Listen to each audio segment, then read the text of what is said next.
we're getting ready to wrap up here and running out of time, so I just want to say a couple of things quickly going forward. We're going to continue this discussion.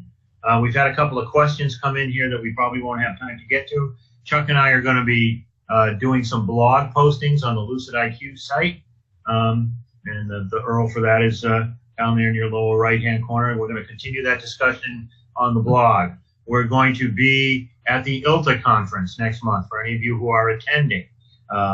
That's going to be in Vegas the third week, it's actually the second full week of August, and we'll be in booth 136, set up just to talk. We just want you to come by and talk to us and continue this discussion, and we'll be doing another webinar after ILTA sometime when we get into September. But that all being said, I'd like to turn it over to Richard. Richard, you there? Thought we could get a few closing comments. Can you hear me? There we are. See, oh, son of a gun. Technology really does work if you're patient enough and persevere. So, Richard, I'm sorry we didn't have you at the beginning, but we'd love to hear some comments from you now as we're getting ready to wrap things up. Well, I appreciate it. You guys did a tremendous job. My initial comments were going to be, in part, to introduce Tom O'Connor and Chuck Cole. I think from what they've told you, you all understand pretty well who they are. Tom is an attorney. He's a speaker. He's a writer. He's a blogger. He's the guy you see at every technology show I've ever been to, often on a panel, and a true expert who actually we feel very fortunate to have connected with him recently. We were talking about the Altman-Weil survey that came out for 2017, and it was more I thought they really ramped up nicely from the 2016 version, because they really started focusing this time, and I'll tell you this, if you go look at it, and I suggest you do, they really focused on what firms are actually doing to change. And that's where that graph came from that you saw earlier, that 94% of the people recognize the change needs to occur, but only 49% of them are actually making it happen. And there was also a focus on efficiency. They're changing how they bill and they're changing how they staff. And the objective of that, of course, is to be more efficient. But the real efficiency comes in how they practice. And as Chuck said, as Tom said, as Jeff said, it comes down to the people. It's not the technology.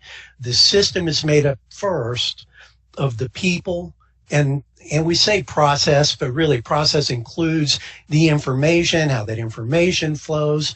Jeff talked about workflow, which is something we really like to focus on, we think is critically important.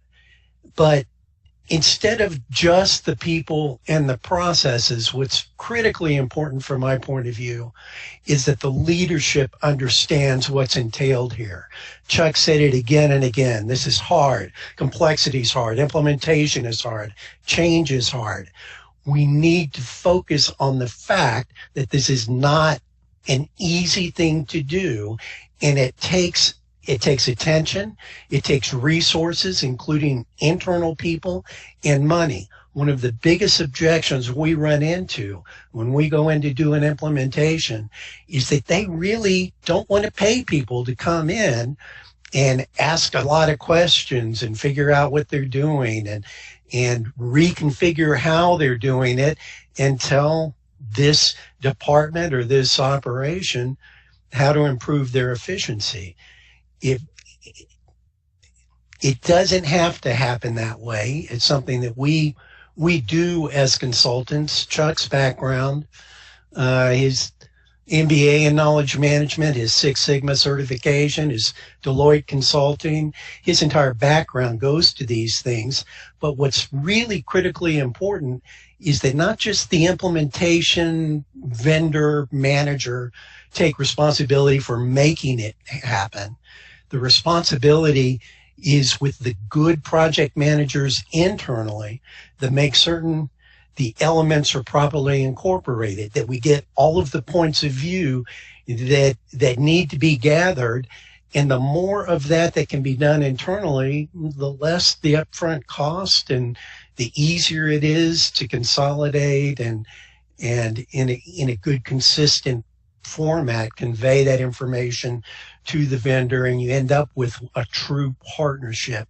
And that's what's going to really make a difference in defining how the system works. Again, the system being the people, the processes, and last, the technology.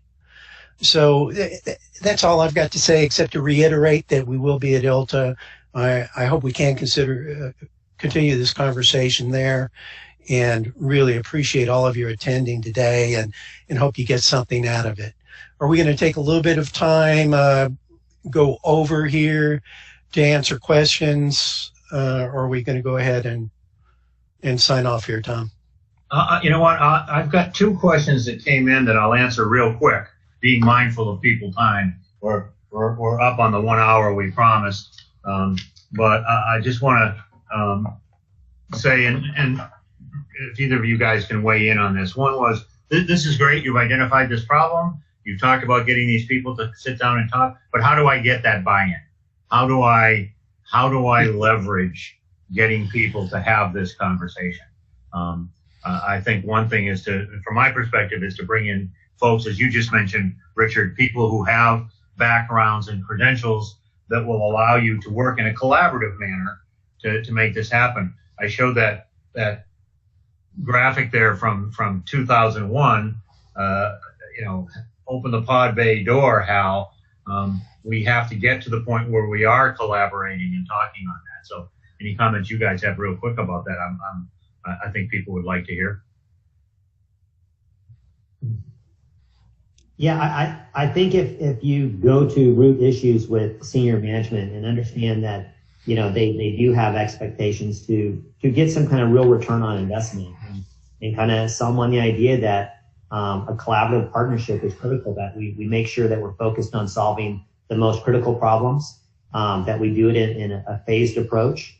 We're not trying to sell or overpromise, on these returns, but that we think if you do have the focus and we do get the right users involved, that we'll actually have the right scope to deliver real results.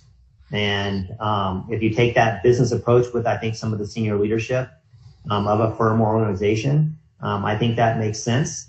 And then if anything, that helps create buy-in from that level down to say, hey, this is why these conversations are important. This is why having feedback early and often from, the real users, the real people trying to make a difference, getting them involved early and upfront, allows for kind of that user acceptance and then actual real usage of the system once it gets rolled out. And so I think it helps on multiple fronts. I think it's also, this is Richard, I think it's also really important that, first of all, take what Altman Weil has told us, take what everybody in the market knows. Competition is vicious. It's getting, there's overcapacity in all of the law firms, underutilization of resources, staffing changes have to be made, but in order to win business, law firms have to be competitive. To be competitive, they have to be efficient. To be efficient, they have to understand what they're doing and become more systematic. That's not technology. That's the internal systems and how they manage it. And the business partners understand that they have to change. The question, I think a lot of the hesitancy and a lot of the resistance is just not having a clear roadmap on how to change. So I think it takes, again, internal leadership to take responsibility for it, and for one or a group of people to get together, identify, what are the true bottlenecks? What is it that's holding us back? It's not just a matter of changing to task-based billing from hourly billing or to add people or delete people. It's about how effectively you can manage And if you get good project management people and good knowledgeable business people together to identify what the issues are, then drill down to that individual level. So you've got the point of view of the people that are actually doing the work, then you can start putting together a rational construction of what changes can be made and demonstrate a true value proposition. Great. Well, thanks, guys. Hey, I noticed that we're getting people are starting to log off. We have run over a few minutes.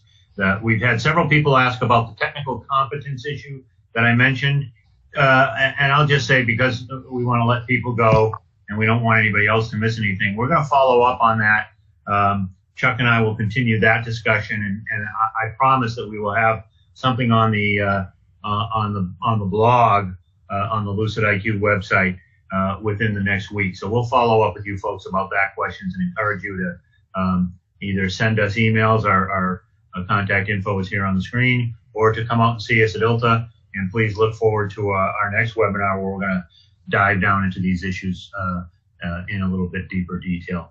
Thanks, everyone. Thanks, Chuck, Richard. Great being online with you and participating. Thanks for listening, folks, and we hope to talk to you more in the future.